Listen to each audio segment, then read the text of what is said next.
Okay, so in today's quick video, we're going to be talking about your diet doesn't have to be terrible.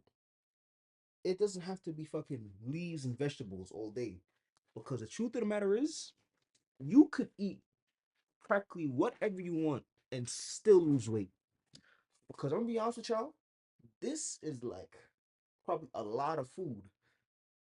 And it probably tastes like, I'll probably say on a scale of 1 to 10 compared to like 0 being nasty and 10 being like it tastes like pizza. I'll say this is a 7. And I'm going to explain why. Okay, when you're on a diet, you don't have to suffer. I wanted to make this video while I eat because I'm sorry, I'm hungry as hell, but at the same time, I want to make the video. So the truth of the matter is, I've been dieting for years. I've tried everything. I tried meal prep. I tried extreme dieting, keto, carnivore, Mediterranean, vegan, vegetarian, pescatarian, sugar fast, detox. I've done every single kind of diet you could think of. And what I came to realize is all these diets work. Every single one of these diets work. But here's a caveat. If your initial diet is like a standard American diet, you being vegan or you being keto or you being carnivore, whatever the case may be, you're going to suffer.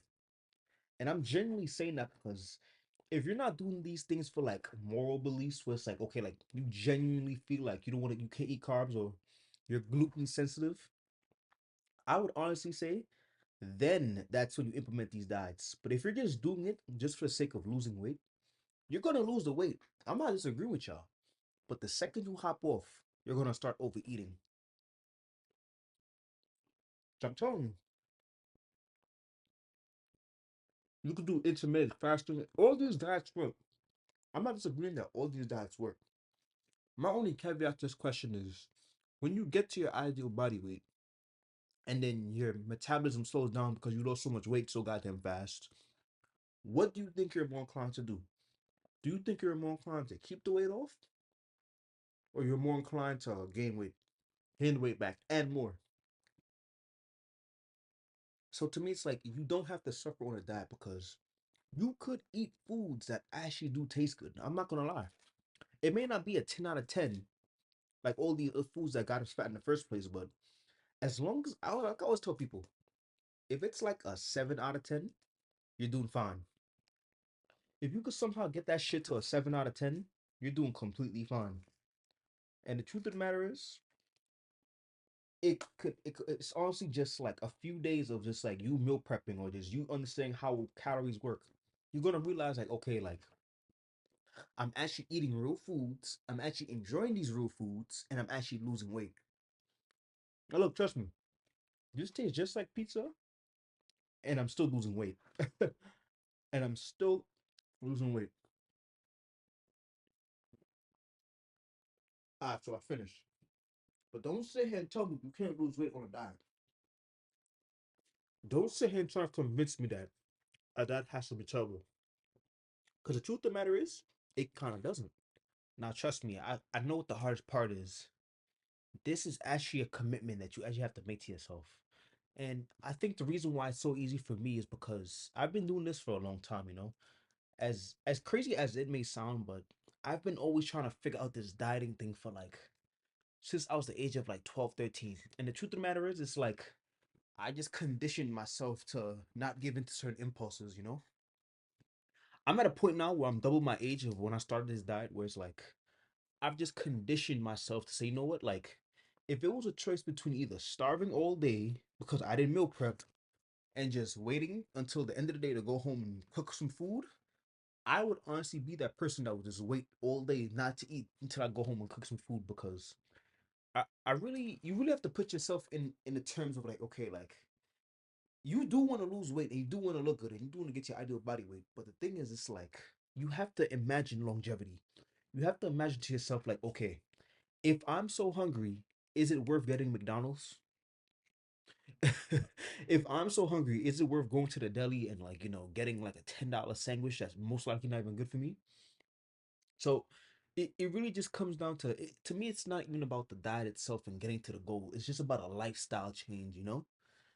And I really want to emphasize that point. You really want to get to a point where you're doing all this, where it's like a lifestyle change, where you legit say to yourself, no, like, I am not the kind of person who eats fast food because I preferably prefer to eat good food, whole foods.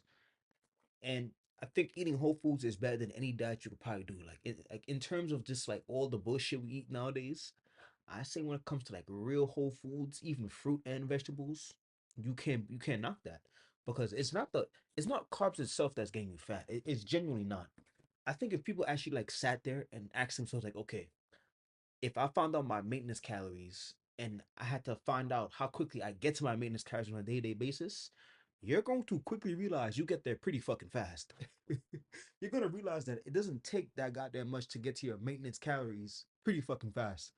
When I first started like tracking my calories, I started realizing like, yo, like I'm getting to my maintenance. I can legit get to my maintenance calories in 2 meals, probably in 1 meal.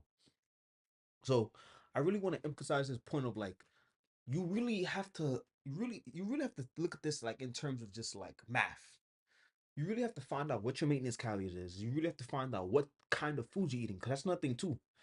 Believe it or not, a slice of pizza may say, "Oh, it's 330 calories," but you don't know how much oil they put in that pizza. You know what I'm trying to say? Like you don't know how much, you don't know what kind of tomato sauce they put it with, or like how much sugar was in that tomato sauce, or the type of cheese they use, or if they use extra cheese. So the thing of the matter is, it's kind of just like when you start doing the math, when you start actually tracking your calories, you begin to realize like, okay, like I'm not taking any chances on certain things I eat outside anymore. Now, okay, granted, there's certain exceptions to the rules. There's Chipotle, there's like McDonald's because now they have their calories on their menu. Not like okay, certain things are trackable. I'm not disagreeing with that, but I want y'all to understand that if you're on a diet, I really want you to start implementing certain meals that actually taste good that you can actually implement and actually have it and actually use it to like your advantage. Now look, I could show y'all recipes and meals all day, but honestly, like there's so much content out there on YouTube where it's like you could look it up yourself. You could genuinely look that shit up yourself. I could give y'all some recipes that I do that help me, but the things I eat is kind of like because I enjoy eating it, you know? If a vegan is watching this, they're not gonna sit there and be like, oh no, pizza? No. So to me, it's just like that's really depending on you. So let me know what y'all think. I'm gonna talk to y'all and I'm out.